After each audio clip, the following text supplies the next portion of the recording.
Although no such Quran has ever been found in accordance to the Islamic narrative of Uthman's one standardized complete Quran. If anything, sometime after Uthman, there is evidence even from Islamic sources, as well as from the discovery of manuscripts and archaeological evidence, that there has been amendments, additions, deletions, and numerous aberrations to the Quranic Codex post-Uthman's time. A specific example of this was during the Caliphate of Uthmanic, who reigned between 685 to 705 AD. Note that this is decades after the death of Uthman in 656 AD. The Caliph's governor, Hajjaj ibn Yusuf, appointed in 692 AD, is named within Islamic sources as just one of the many individuals who deliberately made changes to the Quran. For example, Ibn Dawood in his Kitab al-Masahif has a heading ما غير الحجاج في مصحف Uthman, which means what was altered by Hajjaj in the Uthmanic Codex. He mentions numerous changes were made to the Quran that remain still today. For example, amendments were made to Quran 2:259. The original Quran did not have the extra letter ha within the verb to age or to spoil, yatasanna. Hajjaj changed it so that the verb contains this extra letter. Quran 5:48, the word for law, was originally read in the Quran as shari'ata, as it is still generally referred. Hajjaj changed it to shir'ata. For Quran 10:22, he changed the original word from yunshirukum to sayyirukum, a change from spreads you to enables you. For Quran 12:45, Uthman's Quran read as atikum, I will bring to you. Hajjaj changed it to unabbi'ukum, I will inform you. Quran 23:85-89, they will say for Allah, sayaquluna lillah, lillah meaning for God, 3 times. He made the last 2 occurrences as Allah.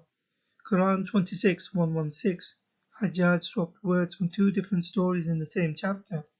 The story of Noah in verse 116 reads marjumin, stoned, but it originally had the words mukhrajin, meaning outcasted, which is now found in 26:167 in reference to the story of Lot. In turn, this story originally had the previous word marjumin, which would make sense as it was referring to the punishment meted out for adultery. For Quran 43:32, Hajjaj changed the plural word for livelihood, ma'aishahum, to ma'ishatahum in the singular. Quran 47:15, he changed words from Yasin to Asin. Quran 57:7 was once read as wattaqaw, God-fearing. Hajjaj changed it to wanfaqu, spend. Quran 81:24 was read as bidhanin, accused, or someone that cannot be trusted. Hajjaj changed it to bidhanin, which means to withhold or to be miserly.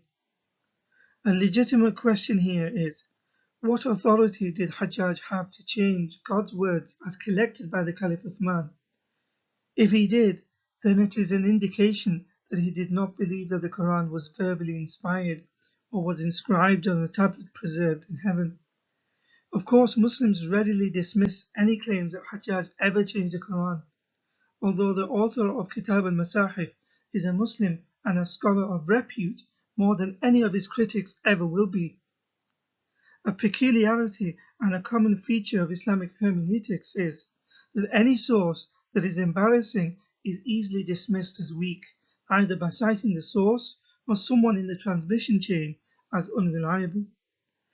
The irony of this kind of scholarship is, as already seen in the previous video, both Asim and Habs were considered unreliable by many Muslim scholars, yet the Quran is said to be transmitted from them and therefore accepted by the Muslims of today. Further, as will be shown in a later video, Abu Huraira was considered unreliable, yet he transmits most of the hadith literature. So was Ibn Ishaq for the biographical literature, Sirah.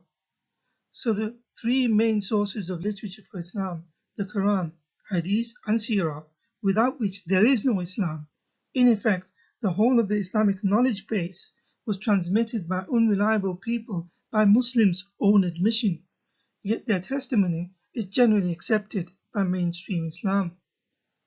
Nonetheless, Kitab al-Masahif explains, Hajjaj then had copies of his new text sent to the metropolitan centers and ordered the destruction of earlier copies that were in existence, very much as Uthman was supposed to have done years earlier.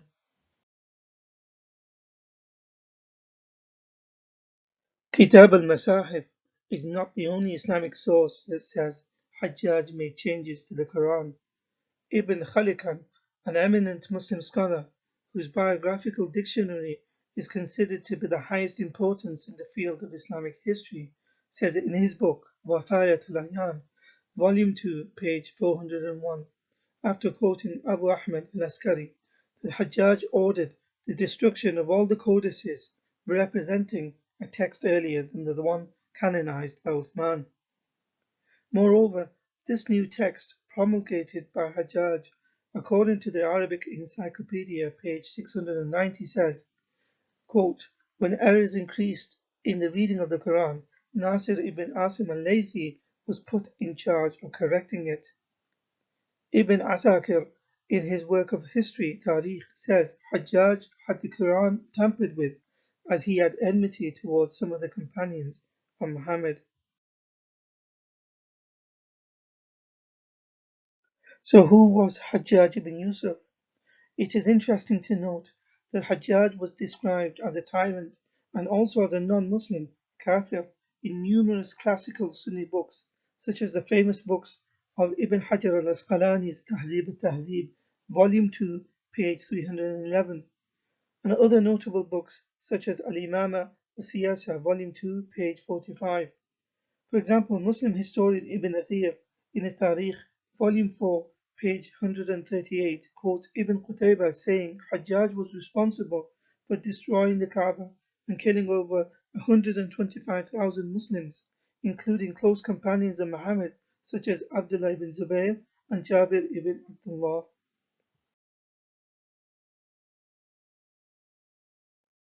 The Encyclopedia of Islam and peer-reviewed journals written by Muslim academics document the changes made to the Quran over the years. For example, it is referenced in the academic journals by Saleh al-Tu'ma and Behnam Sadeghi, amongst others. The Encyclopedia of Islam is a book approved by Al-Azhar University as the greatest project on the Islamic world. In volume 26, page 8186, it says the following. It is better to talk about the Quranic text known as Uthman's copy, in which there have been differences since the beginning, spelling mistakes and variant readings, even in the copies he sent out to Medina, Damascus, Basra, Kufa, and Mecca. On page 8187, it mentions the reason for the variance in the early Qurans was partly owing to the inaccuracy of the scribes. The Islamic Encyclopedia continues to say that the differences are also down to, quote, the Arabic letters of the alphabet, as deficient as they were at the time, were used in the earlier manuscripts of the Quran, which caused the cropping up of differences in readings as well as in the text itself. The encyclopedia states that at the time, where consonants were used, there was no vowels, no diacritical marks to distinguish one word from another, as the same word could have multiple meanings and sounds. Even where there was agreement on the pronunciation of the consonants, there remained still another problem, for some verbs could be read in active, passive voice. There has been collected many examples of general differences that cropped up owing to the writing system which we call the deficient letters, the undotted letters, or the letters without diacritics or dots, resulting in several examples and differences in the original texts. In most cases, the meanings suffered.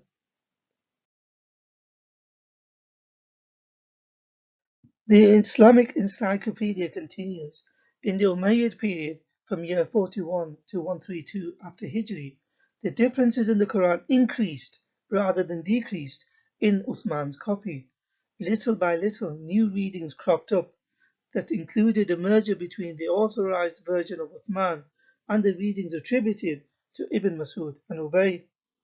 The Islamic Encyclopedia says that there were even later evidence of tampering some 200 years later.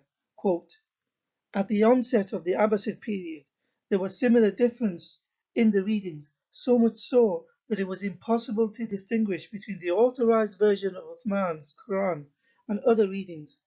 They could not be trusted owing to the contradictions they contained because they were incompatible with the evidence provided by the science of script development.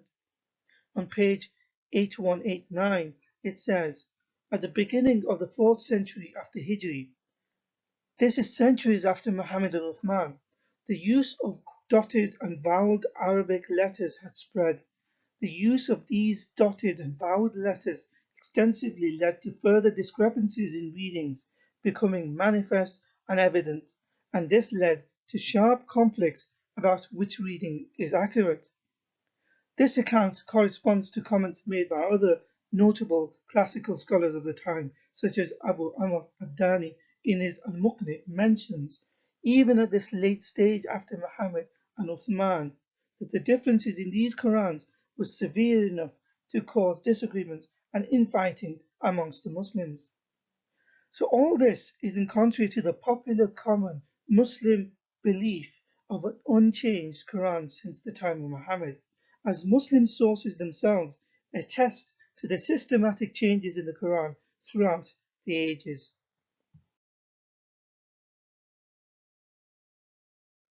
Archaeological evidence too suggests that the Quran underwent a transformation during the 100 years following Muhammad's death in 632 AD. There have been coins discovered with supposed Quranic writings on them minted during the reign of Uthmanic, which do not match the Quran of today. For example, minted in the year 696 AD, the aniconic silver coins or reformed coinage has Quranic verses which are not identical to today's Quran. It has the word Qul, say in the imperative, missing from chapter 112, and in the margin it has a variation of Quran 933. Today it is read as Huwa alladhi arsala rasulahu. It is he who has sent his messenger. Instead, the coin reads Muhammad Rasulullah. Muhammad is the messenger of Allah.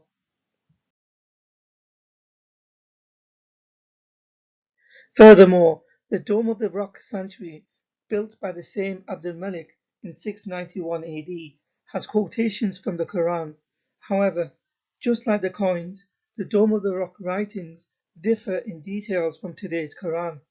It contains juxtaposition of disparate passages, conflation, shift of person, and occasional omission of verses and words. For example, the copper plaque inscriptions of the dome has Quranic verses quoted partially. It is not primarily Quranic in character, rather a combination of Quranic fragments and paraphrases that make sense only as a manipulation of the recognized standard text. The first part has a little bit of Quran 2:255. There is no God but He, the living, the eternal. Then it momentarily shifts to a portion of Quran 112. Then it has a variation of Quran 3:26. Thou gives sovereignty unto whom thou wilt, and thou withdraw sovereignty from whom thou wilt, and so on.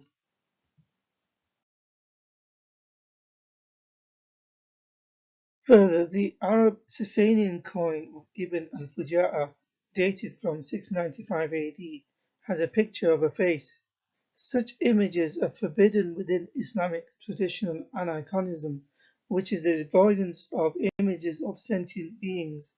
It stems in part from the prohibition of idolatry and in part from the belief that the creation of living forms is God's prerogative.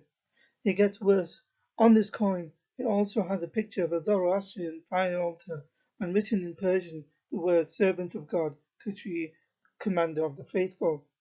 Nonetheless, on the coin is a deviation of the standard Quran verses 657, 1240, and 1267, reminiscent of the phrase In al hukmu illa lillah, the decision belongs to none but Allah. The coin reads La hukma illa lillah. No decision but Allah's.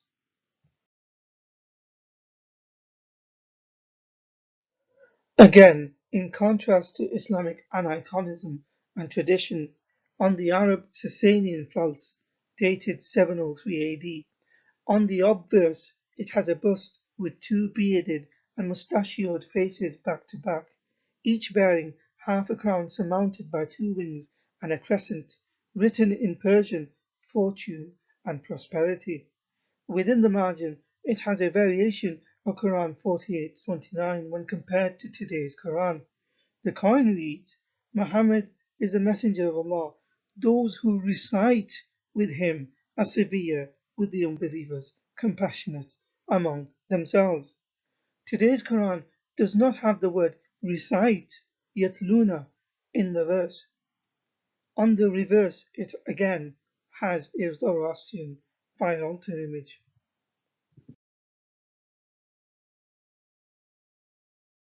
A rock inscription from Mecca dated from 699 to 700 AD contains Quran verses from chapter 56, verses 28 to 40, but it has an additional verse written on the rock that would have gone between verses 38 and 39 in today's Quran. This verse is Ma Ashab al-Yamin, what will be the companions of the right hand, which is missing from today's Quran.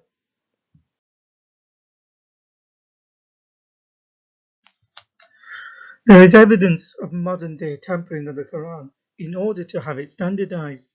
For example, in the 1946 edition of Yusuf Ali's Quran translation, published in Pakistan for Quran 23:112 and its accompanying footnote 2948 states, the usual reading is Qala, he say. This follows the Kufa Qiraat recitation. The Basra Qiraat reads Qul, say, in the imperative. For Quran 21:4 and the accompanying footnote 2666 states, notice that in the usual Arabic texts is the word qala, he say. However, qul is a reading of the Basra Qiraat, meaning say in the imperative. According to Muhammad Asad, for this verse, in the footnote he states, according to the earliest scholars of Medina and Basra, as well as some of the scholars of Kufa, this word is spelled qul as an imperative, say, whereas some of the Meccan scholars and the majority of those of Kufa read it as qala, he said. So there seems to be no confirmation or consensus in the earliest copies of the Quran with having the possibility of reading it as either qul, say, or qala, he say. At-Tabari pointed out that both these readings have the same meaning and are therefore equally valid. But this is clearly not the case, either in writing nor in meaning, as other classical commentators have pointed out, such as Al-Baghawi and Al-Baydawi explicitly use the spelling qul. Also, Az-Zamakhshari had a preference for the imperative. The point is, the Saudi Revision Committee approved the translation and commentary of Abdullah Yusuf Ali's Quran, and as they did, they changed the Arabic text, Rasam, by adding the letter Alif in Quran 21:4, so that the writing of he say, Qala, composed by letters Qaf, Alif, Lam, is the same in order to reflect the reading, whereas the original Arabic did not have the Alif and looked like this, which is why it was also read as Qul by some. The committee did this in order to match the 1946 Pakistani edition with their own 1990 Saudi edition.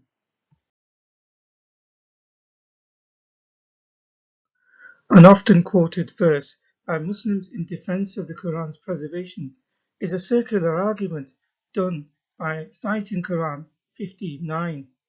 Inna nahnu nazzalna dhikra wa inna lahu lahafizun.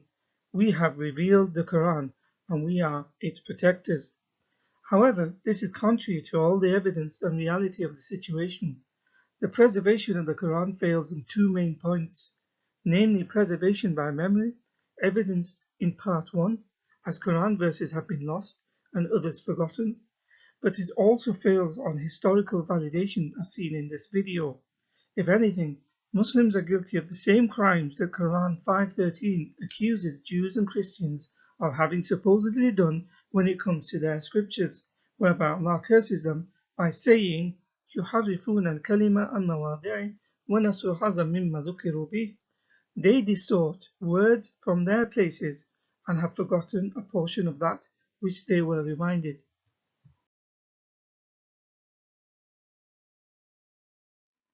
So the conclusion: for the first 100 years after Muhammad, written Arabic had not yet fully developed. It was written in what was called deficient letters. This created a situation where numerous recitations and Qurans were in existence. The Quran has undergone extensive changes over the years, and it does not date from Muhammad's time, nor even from Uthman. The earliest known complete Quran cannot be dated before 1924, as all the manuscripts that have been discovered are incomplete and contain numerous textual aberrations, and their dates are incongruent to the standard Islamic narrative. This will be discussed in a later video. There are vast interpretations and legal rulings derived from a single word, and its over-reliance on hadith and commentaries for clarification means that the Quran was never revealed in a clear, eloquent Arabic, Arabiy Mubin, as it claims for itself in Quran 16:103.